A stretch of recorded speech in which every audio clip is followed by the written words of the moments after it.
Welcome to Mid-Card Maniacs, I'm Jay. And I'm John. And today we're doing our SummerSlam 2020 predictions video. It's the biggest party of the summer. Yep. This one kind of snuck up on people, but there are 8 confirmed matches, and we're gonna try and just hit them all. Hopefully right. Hopefully right, but you never know when there is a payback lurking in the shadows as the next pay-per-view is literally next Sunday. So my prediction for this predictions video is that we're gonna be very wrong because they're going to kibosh everything that you think is gonna happen and then try and make it up for like the next week, I think. They'll have dartboard decisions. Vince is just sitting there like, Sasha wins it all. Okay, but first we're gonna start with Apollo Crews versus MVP for the United States Championship. This is the cool ass belt. I think this is one of the best belts that they have in WWE. I like Apollo having it, but I think MVP needs it. I'm going with MVP winning it because they banned Shelton Benjamin and Bobby Lashley from ringside. It's gonna be too cliche to have Cedric Alexander turn after what happened on Raw and join MVP's like Hurt Business, but I feel as though someone's going to come in and help MVP win, and we'll have our 4th Hurt Business member. And make it like an official thing, and that's it. And then Her Business, then where do they go? Bobby Lashley for the title. I'm for that. And this actually ties into like an upcoming video that we have coming out next week. So subscribe for that. It's all on the Hurt Business, and if it's good for business. Next up, we have the Street Profits versus Andrade and Angel Garza for the Raw Tag Team Championships. I really like Andrade and Garza. I don't think it's gonna happen. Street Profits retain, and you're gonna have this feud go on for a while because it's gonna end up being at Payback. It'll be a 3-on-3 tag. Zelina Vega and Bianca Belair are going to ruin this match in the sense that it's gonna be like a no contest because they got involved. And then we're gonna get a 3-on-3 in Payback. That's what I'm calling. Like, no winner, build up to Paybacks. For like a mixed tag? Mixed tag. That would be fantastic, and I hope so. Bianca, I absolutely love her. She should have been pushed to the moon right after War Games, and I'm pissed that she kind of was. She was pushed somewhat, and then they just like stopped it out of nowhere. And a lot of people forget that Zelina can wrestle. So I would love for that to happen. So sure, okay. That's what I'm calling, no contest. I feel like we're gonna get this exact same card. Like, it's all gonna be the exact same people on Payback, so I need to start thinking of it differently. You gotta think I'm thinking what's gonna happen on Payback with probably the addition of an AJ Styles Intercontinental title match against Jeff Hardy. Right, when I saw that was on SmackDown, I'm like, why didn't they hold that for SummerSlam? Oh yeah, because it'll happen again and again. Very similar to something we've seen with Randy Orton and the Rated R Superstar. So what did you say you think Andrade and Angel? I would initially go with Garza and Andrade, and then the Street Profits. We'll make another. We don't want to give you all of our Payback predictions right now. We gotta get those sweet clicks. We can't give you everything. We'll see you next week for that. Next up, we have one of my most anticipated matches of the whole card, which is Dominic Mysterio versus Seth Rollins in a street fight. It's shockingly like more important to me than many of the other matches, especially after the way that they played up Dominic's like kendo stick assassination, basically. Like, his whole stomach is ripped to shreds, his back is cut up, and you know that it's just like, hey, welcome to the business, pal. But at the same time, you're like, we need Dominic he's gonna get a lot of offense. He's not gonna win this. However, I think he's going to show up and people are going to be very impressed. Because at this point, there's no sense in putting some like major victories behind him. But we do need to see that he's got some fight in him still. Seth takes this. It's gonna go one of two ways. Dominic loses and turns on his dad to join Seth and Murphy, or Dominic actually wins. He just brutalizes him and Mysterio helps him out. So I'm saying Dominic wins with the help of his dad. But I feel like now would be a good time to do the turn, but I'm going Dominic wins with the help of Mysterio. I'd rather the turn only because I don't think Dominic is, like, sure, he's been training for a long time, but he doesn't have enough matches under his belt. And at least if he turns and he's in that stable, he's getting like TV presence. The other option is if him and his dad form a tag team and they win the titles. That's not gonna happen.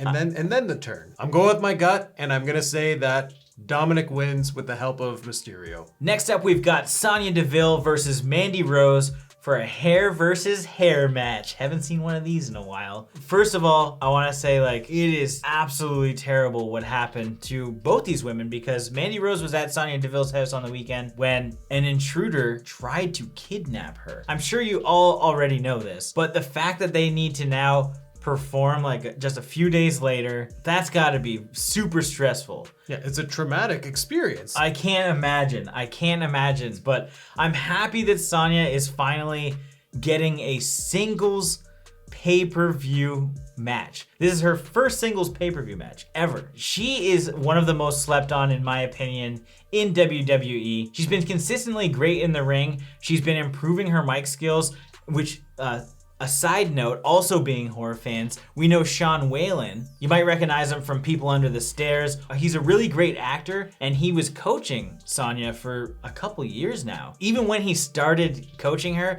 I'm like, hell yeah, this means she's gonna get more TV time. And unfortunately, it just didn't happen. So here we are, and I'm pumped. But I know goddamn well Mandy Rose and all of her Instagram influencer shit, there's no way she's shaving her head. Sonya's shaving her head. Like, there's no question in my mind. Well, we have another one that is opposite here. I think Sonya Deville is going to win. Mandy is not shaving her head. Otis is coming back and taking one for the team. He's gonna save his little peach and sacrifice his hair. That's cheating. That's fucking cheating. It's WWE. I'm using their logic. You're right. Didn't Bailey put on a goddamn ref shirt to count the match? So Sonya's winning, and Otis is making the save and losing his hair. Oh no. I think you might be onto something, but I'm sticking with Sonya shaves her head. Although I do think she's gonna kind of look a bit like Mel from AEW at that point. Next up, we have Sasha Banks versus Asuka for the Raw Women's Championship. Okay, can we bundle these? Because we also have Bailey versus Asuka right after. Well, technically we have Bailey first. Okay, so we have Bailey versus Asuka and Sasha versus Asuka, both for championships. I'm calling Asuka 2 belts. It's gotta happen. If they had no build up towards Payback with Asuka and Shayna Baszler going for the tag titles, I would totally go Asuka winning both belts. But I think this is still playing to the inevitable Sasha Bailey feud. They're both gonna walk out with their championships, but then next week at Payback, they're gonna lose the tag titles. So I think Sasha and Bailey both retain. It's hard for me to like do predictions because there's things I'd like to see and there's things that are more likely to happen. I kind of just go with what I'd like to see, not necessarily realistic situations. Asuka 3 belts by next Sunday night. On to the next one, the big men. We've got Braun Strowman and Bray Wyatt for the Universal Championship. This is actually a cool storyline that I really enjoy right now. But the fact that they're actually working Alexa Bliss into this whole situation is fantastic. I love it. And the way that like Bray Wyatt was in the ring with her and there was like a loving embrace to some degree. And then fucking Braun picking her up and throwing her around. I love this. I don't know who's winning this because this is one of those storylines that I think they're kind of doing right. Well, I'll start. Braun retains, goes full heel, and just becomes the monster that Bray says he is. So Braun wins the battle, but Bray wins the war. Okay, so then where do we go from there? They either go back to working together, or Braun just becomes a super bad guy heel until Roman comes back and Roman takes the title from him. He's gonna just be the monster who rips people up, and Bray's gonna be like the I told you so guy. It's not as exciting. No, but it leads to like him like destroying Alexa too, which people will be mad at. That's true. There's a really great way to build a heel. Throw Alexa Bliss around. Because she's gonna be a part of it. Like she's gonna like try and like stop Braun from doing something, and like Bray's gonna be like, no Braun, do it. I want you to hurt me. I want you to feel the hate. That's the only way I could see Bray Wyatt taking another loss, but not hurting his reputation. We're kind of talking about this for the swamp fart. Swamp fart. We kind of called this during like Extreme Rules, where we're like, it's going to build up to the Fiend eventually winning. And now you're taking that back. I was more thinking Braun really hurting Bray. Like beating him down so bad and Alexa coming out being like, you're Like- not this kind of person, Braun. Stop. And then Braun like puts her through a table. And then he just constantly beats down on Bray. Like really making him feel like an unstoppable monster and just cutting all ties of like any form of like good nature. No one's gonna get pinned, no one's gonna submit. It's either gonna be a double count out because he's beating him up too much outside of the ring, or he's just beating him up too badly that the ref's just gonna call it with no title changing hands. Now on to the final match. We have Drew McIntyre versus Randy Orton, which is actually gonna be one of the best matches for the WWE Championship. I think Randy's taking it just so they can do it again next week. I think Randy's taking it because he has earned the right to be champion right now. Nothing against Drew. I love Drew McIntyre as champion and he deserves to have a long run. But right now, Randy is the guy that's going to get the numbers, which is where Raw is hurting. So by having Orton as the champion, more people will probably tune in to watch Drew chase for the title. I just feel it's Randy's time. Like they've built this, he's the legend killer who has now become the legend. I agree. So we're pretty split in our decisions here, which I think is probably for the best. You don't want to agree with each other because then it's no fun. Especially because we do like watch it here. It's fun to have that rivalry on the couch while we're watching a pay-per-view. And we haven't talked about this card yet.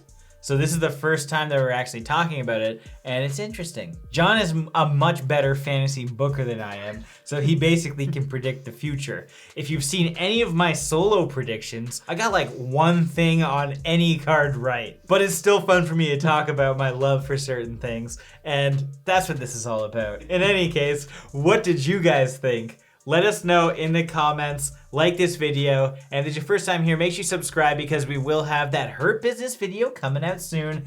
And of course, we're gonna do a payback, basically this exact same video, payback predictions next week. Yeah.